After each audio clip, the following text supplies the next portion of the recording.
Should balance in the meeting as well. Sorry. Sorry, so you can.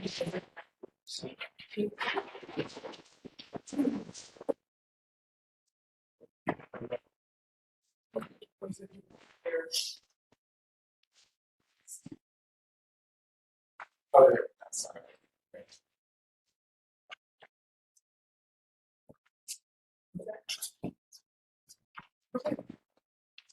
Perfect.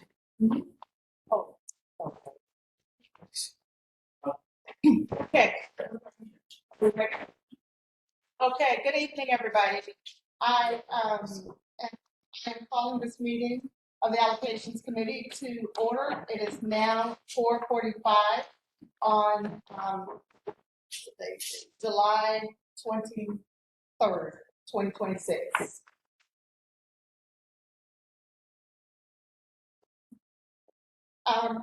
Has everyone had an opportunity to read and review the minutes from June 4th, 2026? Yes, Chair, and I have a correction. Yes. I was not attending that meeting. If the meeting either it wasn't on June the 4th or I was not there, so I was absent at that meeting. Thank you, Commissioner Bodell. Mm-hmm. We'll make an amendment to the minutes to reflect that Commissioner Bodell was not present. And with that amendment, do we have a motion to approve the minutes from June 4th, 2026? Motion to approve the minutes with the correction of Odell's attendance. Thank you, Chief, Commissioner Valentine. And can we get a second? I'll second. Thank you, Commissioner Daniels. I'm sorry. Is there any discussion? Hearing no discussion. All in favor? Okay. Any votes against accepting the minutes with the change of Commissioner Bodell's presence? Motion carries. Motion passes. So Julia is going to, will be briefing us tonight on the items on the agenda and answering any questions that we have in regards to the COP.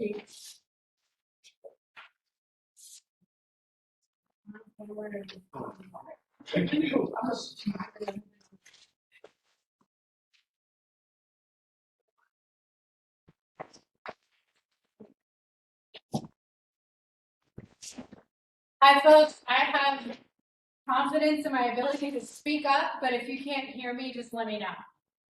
Okay. So just as a review of COP and how it's supposed to be set up, the requirements for this year are going to be for all 65 organizations. You have to present a season, publicize the season, operate the season, and fulfill the contract. So what we're asking people to do at the end of the day is operate a season of services using the OIC's operational funds. As a review, here's where we are in our timeline. Organizations applied in March and April. The panel review for only new organizations was in May. The OIC spent most of June compiling administrative scores. We are still in process of that. And if those in person have had an opportunity to meet our fabulous intern, Diamond Ing, who's been working on that for us this summer. And I hope to introduce her to those of you who are virtual as well. She's been doing a lion's share of this work with us this summer. Our allocations committee is meeting in July to talk about what those sort of first findings are, so that by September, we will have something to vote on that will go to council in October, on October 28th, to be specific. As a reminder, we had engagement sessions early in the spring, and one of the most important themes that we heard is that the reason that organizations continue to apply to this program is because it is operational multi-year funding. We are one of the only shows in town that does operational funding at this level and this volume, and it's something that organizations really count on year after year. And the reason I bring this up is because this is why I'm presenting the scenario to you that I'll present in a couple of slides. I very rarely have an engagement session where everyone is unanimous on anything, and they were unanimous on this by a lot. So it's something we really take seriously. Next. Okay, we had 70 applications. All 65 organizations from last year came back, and there were 5 new participants, and this we talked about last time. AT&T Performing Arts Center was recommended highly and scored really highly. There were 3 organizations that were recommended by the panel, scored a little lower with some room to grow, and 1 organization that was not recommended by the panel, and that was Thanksgiving Square.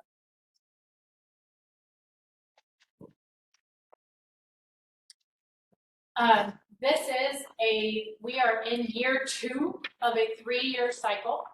So returning applicants were required to turn in their main application, which was basically saying, what are you going to do in the 26 to 27 year?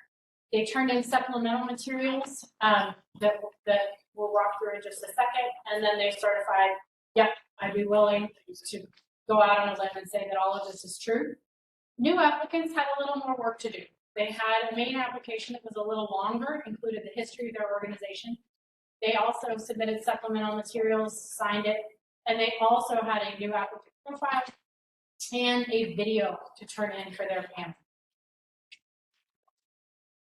Okay, that's all the reviewing, just so that you remember which program we're talking about and what all it involved. As we're looking at what changed year over year, for application and funding consideration, COP applicants are always divided into groups, which we call revenue tiers. In general, when we fund, each tier has a minimum and a maximum award as a percentage of revenue of the organization. Over the past couple of years, we've been trying to close the difference for organizations in the same tier between that minimum and maximum so that it kind of makes sense with your score. Additionally, when an organization increases in revenue enough to cross a tier, so they jump from tier 1 to tier 2, typically the dollar amount of the award increases, but the award as a percentage of the revenue decreases.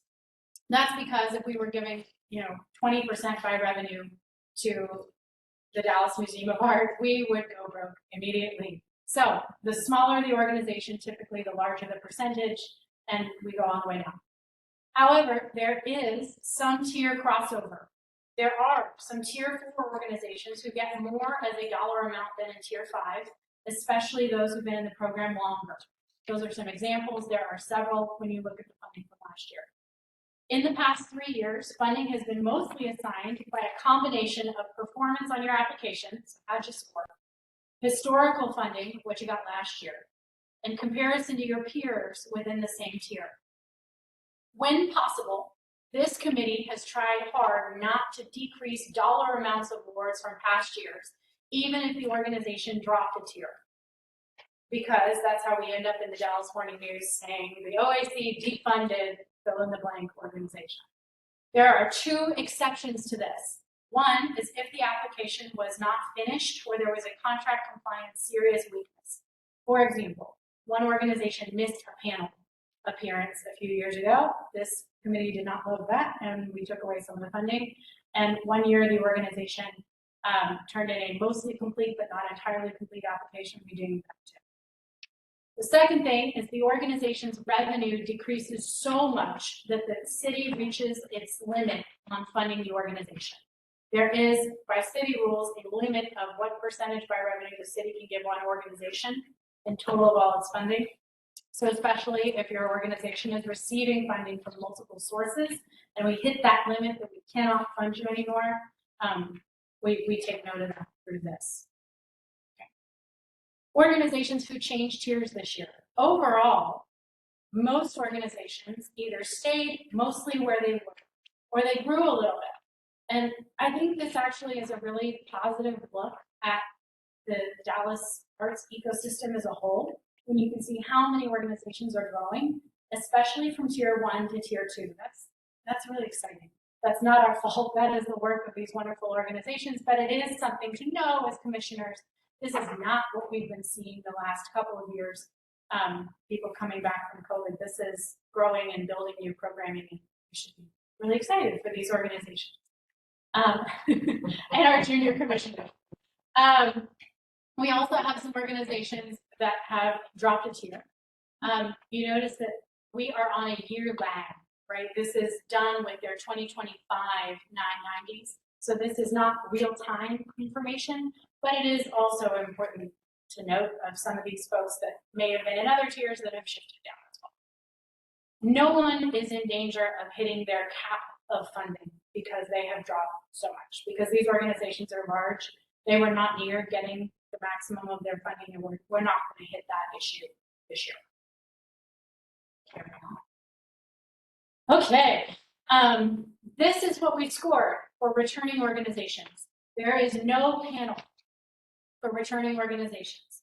We are assuming that if the panel loved them last year and they're doing most of the same things, we didn't do that this year. We're assuming that the Dallas Museum of Art is still going to provide, calling it good. What we are looking at is administrative scores. So there was a survey that we looked at on accessing. Then there were 20 points for artistic and cultural services. 10 points is for your scope of work, basically saying that you are doing more or less the same thing that you were doing last year or more, that your panel saw. We're looking for you didn't just drop off a big chunk of people that you were going to serve or a lot of programs that you were going to do. We also asked for a projection matrix, which basically says how many people are you going to serve with how many things. Then there's 20 points on contract compliance. This is where the rubber really hit the road for some organizations, and we lost some friends. Monthly reports, you got 8 points for doing that. This is off a regular year that was only 4. This year it's 8, and that hurt some people that had some trouble with keeping up with the reporting requirements of that. 4 points for financial report submission, which means did you turn in your audit for your 990? 4 points for panel participation, which means did you nominate somebody to our funding panel and did they participate one time during the year? Marketing participation, which means did you put your OAC logo on stuff? Financial stewardship is the last 20 points. These are things that we have always looked at for the most part. Cash on hand, fundraising expense, operational board governance, employee pay, and the only new one is operational management, which is does your organization have documents that you don't have to dust off from the dais or strategic plan, employee board handbooks, and safe workplace policies. These take a lot of time to score because they have to individually, all 65 of them, be looked through really carefully. And we can't mess up. And there aren't that many staff working on this. So this takes a while. We have scored everything except for the ones that are in red that say not scored. So out of the 80 points that we have to score, 62 of them are fully scored, which means there are 18 points that I will have for you next month. In fact, we just finished the panel participation one today. So 18 points that we'll have for you at the next meeting that we don't have today. Does anybody have any questions about just what we looked at? Grant. Okay. This is, if anybody wants to read more about what we'll look at in that scope of work, here it is. Okay. Here is what we're going to look at for returning organizations. Here's a scenario that I'm presenting to you. Quick note about budget. We don't have one yet. So each year we assume similar funds to the year before. And those are subject to change to the city's budget process, which is taking place now.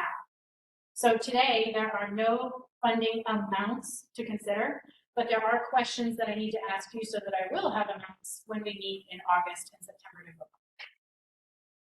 So here's the scenario without numbers that I'm going to propose to you.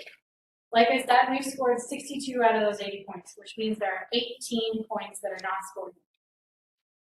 There are 60 out of 65 organizations that look likely to get a passing grade in school. right? And by that, I mean, get at least 56 out of 80 possible points. That's 70%. So to pass, the magic number is 56. 60 out of 65 organizations look like they could do that. There are also 5 organizations that could not, even if they got all 18 points that I'm going to score over the next week, they could not pass. They could not get to that 56. So here's what I'm proposing. All the organizations that get at least a 56, they pass, get what they got last year. Because the whole point of this programming, as we're hearing from the people that are in it, is that standard operational funding that they can count on. However, we also want people to be turning in what we need when we need it and being good partners with us in this rather than coasting. So we also recommend reducing organizations that don't pass by at least 5% of last year's funding. So there is a financial penalty if you didn't turn in stuff.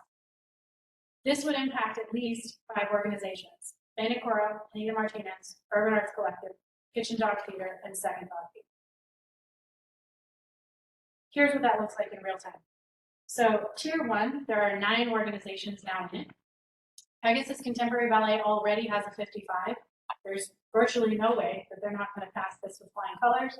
So Pegasus Contemporary, Swan Strings, basically Beethoven, Art Stillery, Color Me Empowered, and the Women's Chorus are very, very, very likely to, at some point in the next 18 points, grab at least 1 to 6 of them, and they would get all the funding they got last year. Coro, Anita Martinez, and Flamenco Fever, if they don't grab enough out of that, the last 18 points to pass, would get 5% reduction off of last year. We keep them. So Tier 2, because we had so many groups grow a little bit, this is actually a huge tier now. We have 19 friends, and we have a little bit more to spread. So Verdigris has already passed, so they would be guaranteed, the same thing they got last year. Artist Outreach and Art House, Dallas Chamber Symphony, Texas Supremacy, and Pegasus Media Project are really close, and so on. You get the idea. Urban Arts Collective, Kitchen Dog, Second Thought, and potentially Soul Rep, depending on if they can get to that magic number of 56, would get that 5%. Okay. Tier 3, we have 11 orgs. The lowest score in here is 40, but same thing. Tier 4, we also have 11. The only ones in some sort of danger there are Turtle Creek, Theater 3, and Deep Ellum. But they could reasonably pass if they got all 18. And Tier 5, there are 7 orgs here. And Tier 6 is the last. Again, the only ones in sort of more danger here would be probably Forest Forward of not reaching that 56. Does anybody have any questions about sort of how I'm thinking about going about this for returning organizations? We'll talk about new organizations in a second. Anybody have any questions, comments, concerns, ideas for what you'd like to see? Mr. Walker.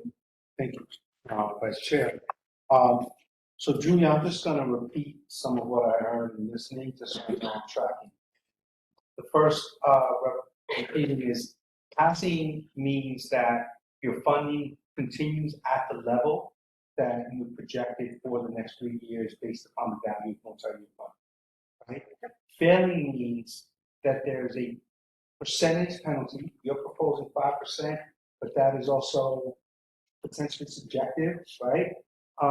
For the lack of compliance, yes, essentially. It doesn't mean that they do not get funding for this year. It just means that the funding is reduced. Correct. Because they haven't held up their end of the bargain. You got it. Great. That's so what then, I'm thinking. Thank you. So then, just a follow-up question, maybe when we get to this, what do you propose to do with that? Let's say it's 5%, let's say it's 10%, whatever the percentage is, whatever your proposal is. I'm curious what other commissioners might think about in terms of ensuring that compliance happens, because you already do so much work with the staff. You should not be extra heavy lifting, chasing people, right?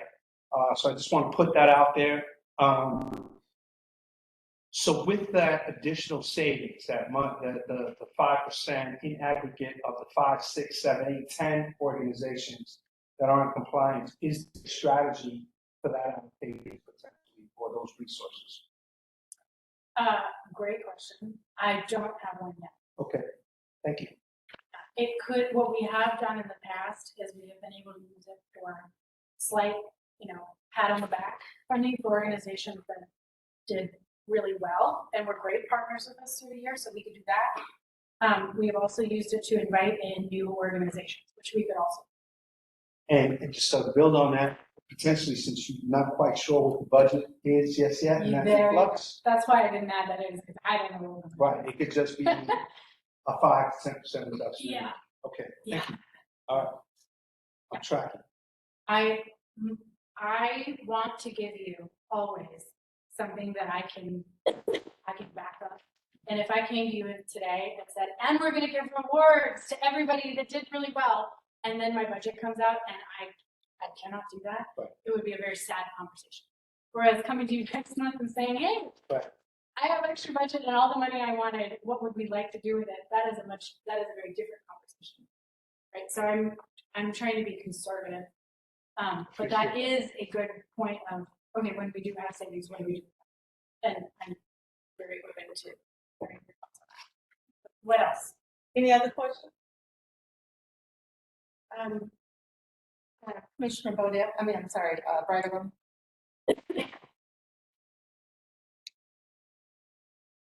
So, Julia, you asked what we would like to see next month on this.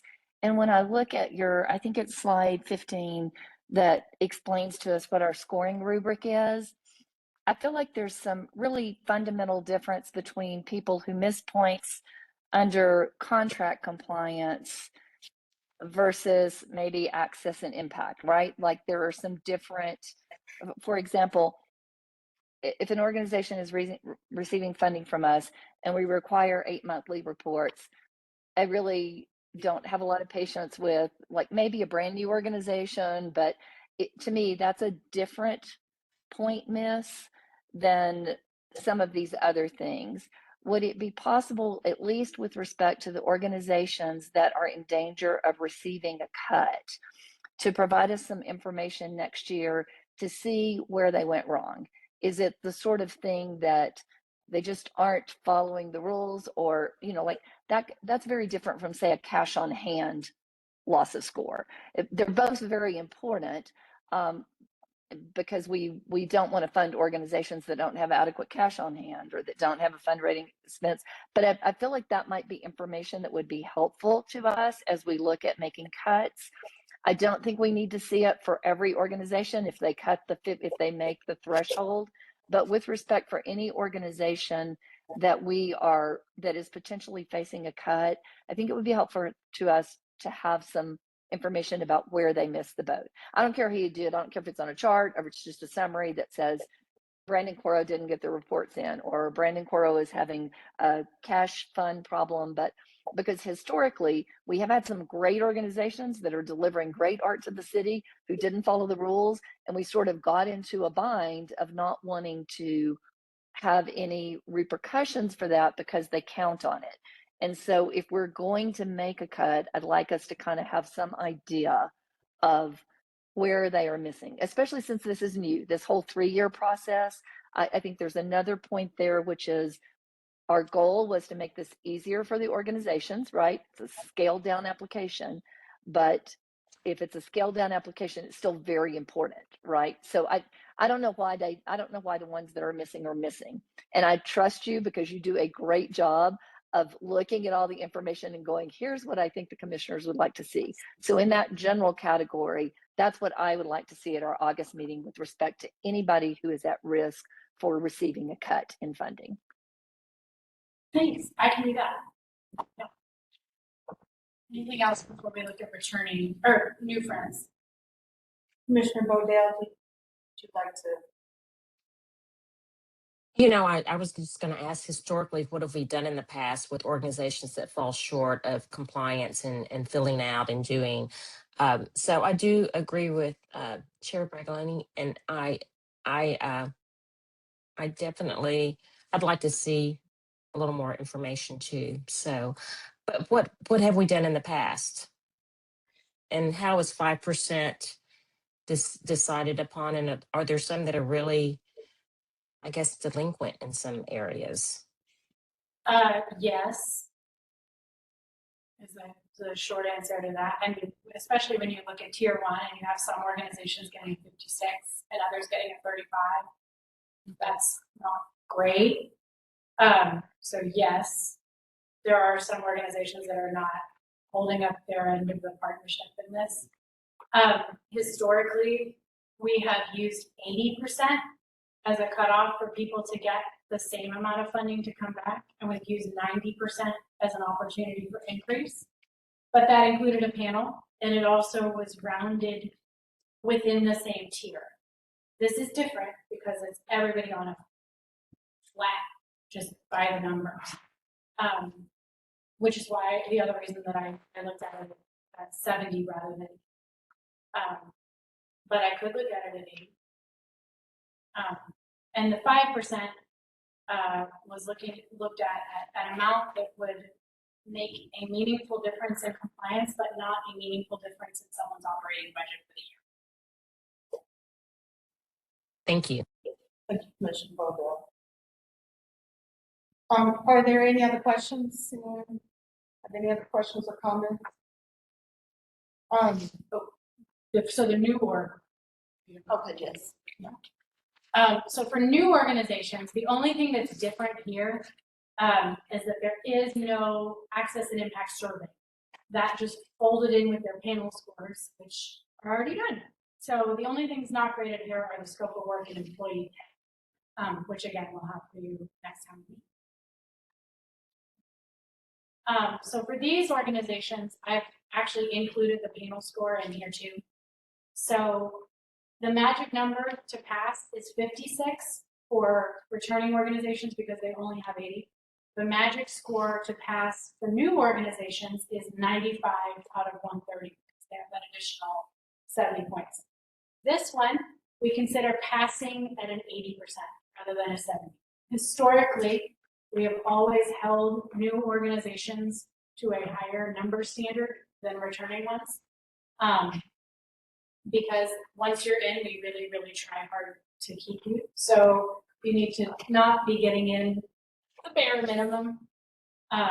So the 3 organizations that already have that 80, even before we get to the last 14 points, are AT&T Performing Arts Center, Oaklawn Band, and the Greater Dallas Children's Chorus. Dallas Film Festival may also be eligible for that, depending on how they do on these last 14 points.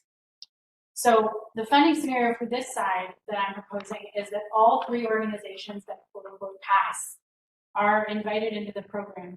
Funding amounts equal to what new applicants and their tiers received in 2025, 2026. So all of these organizations marked hot eligible reimbursable expenses in their applications, which would mean that these organizations could be supported through the hot tax, which is where that money would come from. Any questions or concerns about that? Any questions, concerns? No? Okay. Is there anything that, other than what Julia has already, thank you, Julia, for your review, is there anything that hasn't been presented to the commission that would be helpful for us in regards to next time we prepare it to, that we want her to present, other than what you've already stated, that would help us to be able to make have a consensus and a vote next month, or right, or September?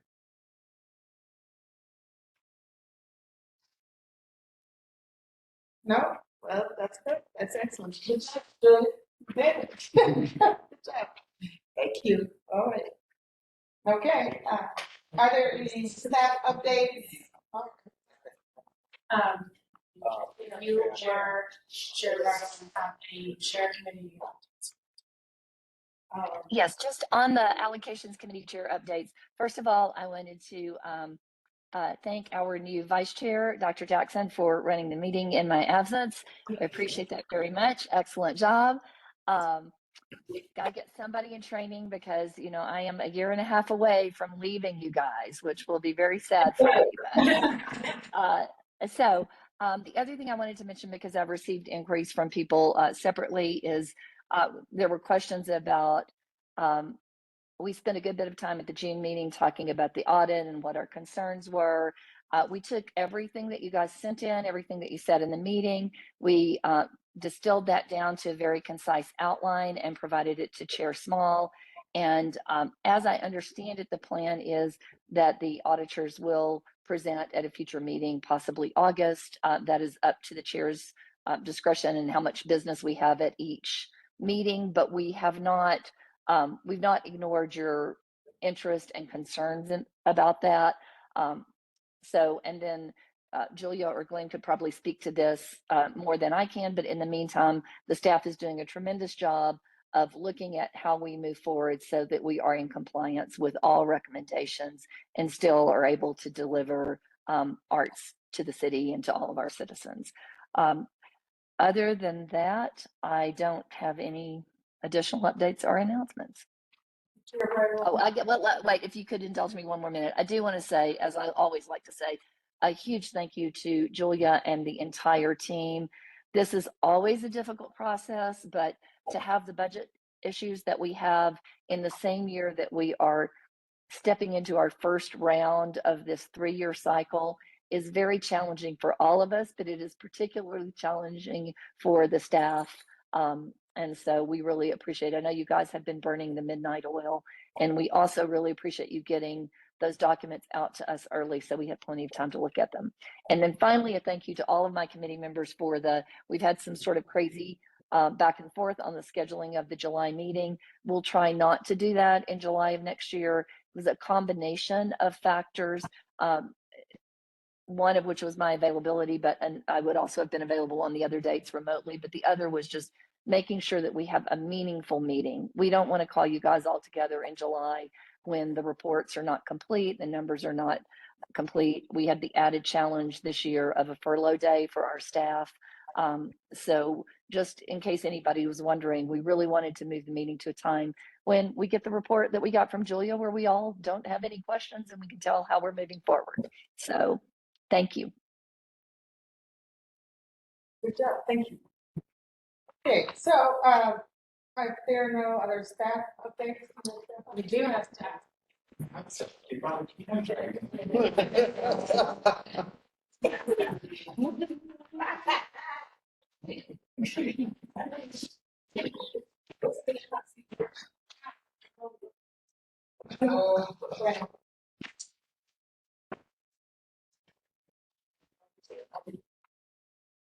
Get your flowers, Rhonda. All right, so I think we're all aware. You can hear me, right? Yay, hi Rhonda. Hey, Rhonda. So we're all aware that Rhonda's time with the city is coming to an end this month, which is devastating, especially for me.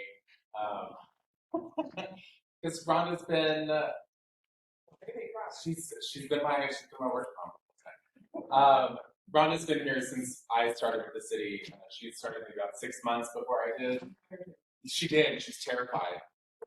She really was. I was very energetic at my interview, and Rhonda thought to herself, I can't work with this person. And thank God it worked out. I was much calmer, quote unquote, when I started. Yikes. But I wanted to take some time and recognize Rhonda for the impact that she's had, specifically with the Office of Arts and Culture. Rhonda was hired back in 2004, I believe, with the city, but moved into the Office of Cultural Affairs at the time, of Arts and Culture, 2017, February? There it is. And so I had the wonderful joy of starting to work with her on the funding programs team. When Rhonda started as a cultural programs coordinator, her work began really with CAP. That's when she started, and she continued through that, even as she handled that, moving into her community arts manager role.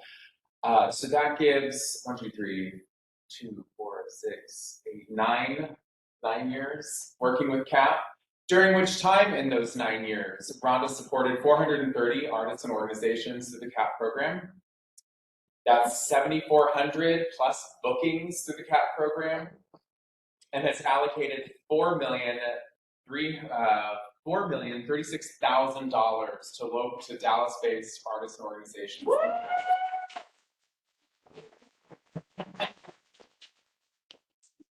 In January of 2020, pre-COVID, Rhonda became our community arts manager to begin a completely new division in the department, and since then has made an incredible impact creating multiple new programs and a different kind of way that we curate arts and culture happenings and opportunities for our residents and visitors across Dallas to fill in those gaps, right, that many programs don't. In March of 2020, COVID happened, and so Rhonda, with this new call and charge for our department, had to pivot, as the big word of the day was, during which time Rhonda immediately rolled out art kits, cul-de-sac concerts, virtual concerts, concerts in the park, continuing to provide opportunities for our artists and organizations to do their thing, to get paid, and to also provide those opportunities for our residents to enjoy the arts throughout one of the most challenging times that we've experienced. Also, Rhonda created multiple new initiatives for the department through her community arts work. That includes the nonprofit residency program that she started back in for the summer of 2021 and continues through this summer. That's $20,000 to 5 arts nonprofits, providing 2 8-week residencies in districts without a cultural center. Since its inception, that's $600,000 to our arts nonprofits across 30 different organizations. She uses this as a means of bolstering our nonprofit organizations, giving them some extra cash to help their eligibility to move into COP, which has worked. An incredible, incredible gift to those organizations to work them in and grow their capacity. Rhonda started these sustainable arts residencies to meet Dallas's Comprehensive Environmental and Climate Action Plan, CCAP, that supports artists to provide 8-week residencies across the city, and that began in 2024. This is through any artistic or cultural discipline. The proposed residency projects must address and create access to arts and cultural programs that focus on environmental sustainability. Rhonda did that. Rhonda also did Murals on the Move, which is an opportunity for visual artists to produce works of art that will be shown across the city to enhance the beauty of our communities, painting roll-off containers that are merged into the fleet of those containers to show artwork by Dallas artists getting toured around the city as those roll-offs that are many times even used for community cleanup events. Rhonda also was key in beginning our AAPI Heritage and Dragon Boat Festival. That began in 2024, and we finished our 3rd annual this year. It was an immediate success with thousands in attendance, showcasing the vibrant spectrum of our Asian and Pacific Islander heritage of Dallas, bringing in communities from all around Dallas, boosting that visibility for communities where that visibility was previously lacking. Every year it gets bigger, and it brings thousands of Dallas residents and our surrounding communities, and it's really fantastic. And activates the Bathhouse Cultural Center. Mural projects overall, securing Dallas artists to engage with surrounding community members to inspire beautiful mural works. My favorite, hands down, that Rhonda created was our Reimagined Vacancy program, which is beautifying city-owned vacant lots between landscaping and commissioned artworks to reflect the stories of those surrounding communities. Partnering with code and other departments like the FBI, it created, and other community partners to create a sense of community pride and involvement. I'm going to show you some examples of these in a minute, and I just want you to know that some of them are done relatively recently and some of them are years old, and I think you'll see the power and impact of these projects because they are still in impeccable and pristine condition. I think that speaks a lot to Rhonda's power in relationship building with our community partners and other departments, and the power of having that kind of community pride that's created through the beautification of these vacant lots and the implementation of art to tell those stories. Rhonda's also done in her role as a community arts manager, summer concert series, the Arts and Healing program that brings our artists into hospitals and right now I think for our burn units and our cancer center to create, to bring sort of art and therapy for those those that are healing. That also includes other senior programming, and of course, I just remembered it was our community circus that Rhonda did last year, 2 years, our community circus, because they thought it was a great idea to create a community circus in one of our parks to provide something new and different, and it worked, which I really watched. It was really fun. I was there. All right, Drea, right now, thanks, Rhonda. Drea, we're not done. Drea right now is going to pull up something because a while ago I asked Rhonda to work on getting photos of all the work that she's done. Yeah, it is why I wanted to. But not for you, but it's also just in general, but it's on the record. So we're working on this lookbook, it's not done, but I just wanted to show you the kind of work that it means that Rhonda has been able to do and show that it's still around our city. This was part of, you did a 2-part series, I think, on this one. This was the FBI 2 locations. Yes, so this one was There's No Space for Hate. This one's on Cedar Springs. This was the other one? Yes, on Tyler Streets. We're just going to go through some of these. Yeah. This is part of the Clarendon Drive is part of Rhonda's Reimagine Vacancy work. Yes. Congo Street, this is the first one that I went to, which is really wonderful. And so we see both the works on these panels, but then also the landscaping of this really cute corner that becomes this community space, and the really beautiful work that came from the storytelling of the neighbors around. Those weekends school, yeah, and we engage the students. But anyway, this was honoring those for the 100th anniversary. Here are some of Rhonda's murals on the move and the roll-off containers that she did. That again are just now part of the fleet and people get to enjoy it. There you go. One for our eclipse, one for. That one was just celebrating our community. You go. So the Unity one and the one with the 2 faces, those are the same container. One side is one and one side is the other. We had 2 artists. One side was done by one artist.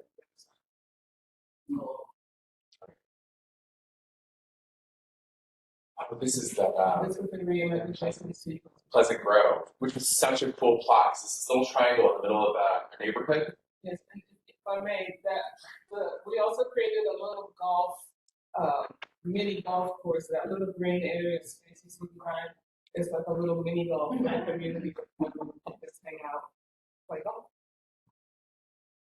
So These are those same panels. No, those are the murals that are in this location. Which you should know. It's so cool. And the artist wanted to honor the council member for that district. So she created an image of council member. I love this one. This one was. This is at Cedar Crest. Thank you. And this was the very first mural. And what happened was this was not actually City of Dallas property. There was a vacant lot and the owner was having a hard time with code compliance department. We kept getting tickets. And so we said, well, if you let us use your lot, we'll maintain it. And so he was like, okay, so the code department maintains the grass, but he doesn't make Here's Park Row. Yeah, Park Road. This was honoring MLK on one side. And then on the other side, we honored the gentleman that created the young man. Yeah, there's a group of men that are rehabbing and getting their lives together, and I can't think of the name of the group right now because I wasn't prepared. But anyway, one side honors MLK, and then the other side of the street honors that group of men, and because they reside in that area. I think. So those are the remaining pieces for the background. Is the bottom free? No. I think that's it. So I just wanted to spend the smallest amount of time in comparison to the amount of work and effort and impact that Ron has made over the past 9 years with Office of Arts and Culture, and to thank Rhonda for her service, and that I'm going to be devastated. So, Thanks, Rhonda. So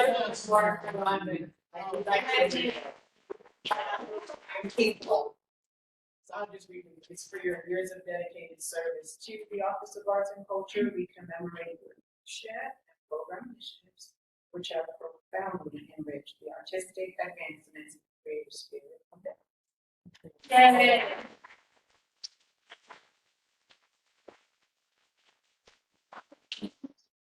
you all so much. Chair Jackson.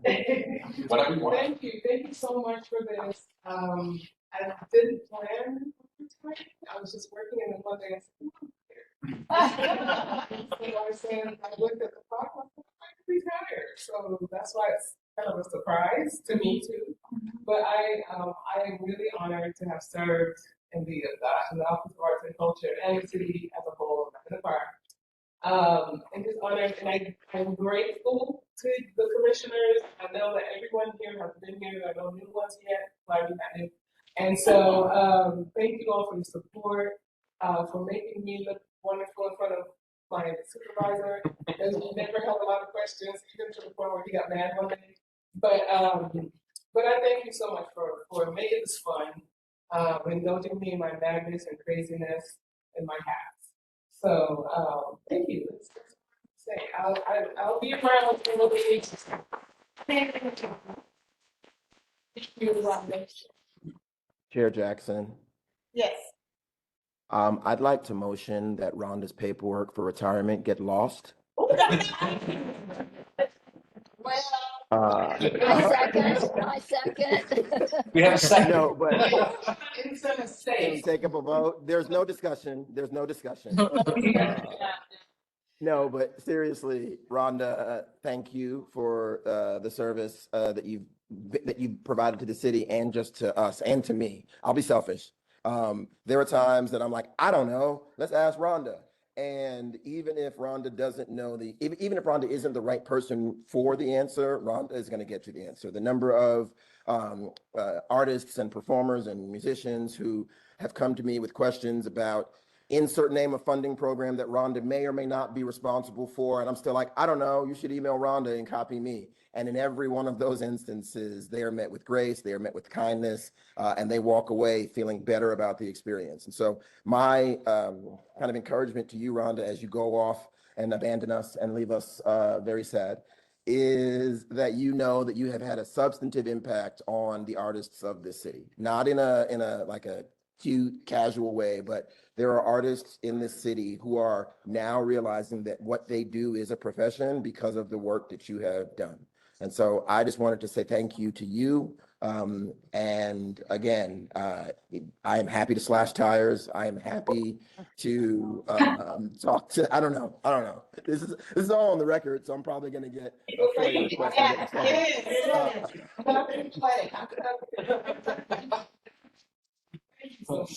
Yeah, thank you. And I second what Commissioner Daniel said. You were one of the first people that I interacted with when I came on the commission, and very warm, very inviting, and so we're going to definitely miss you for sure.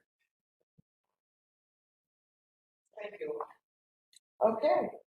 Thank you all for your support tonight, and I call this meeting of the Allocations Committee to be adjourned at 5:33 p.m. on this good July 23, 20.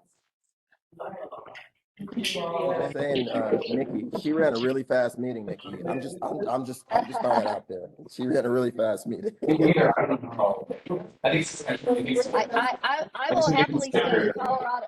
I will happily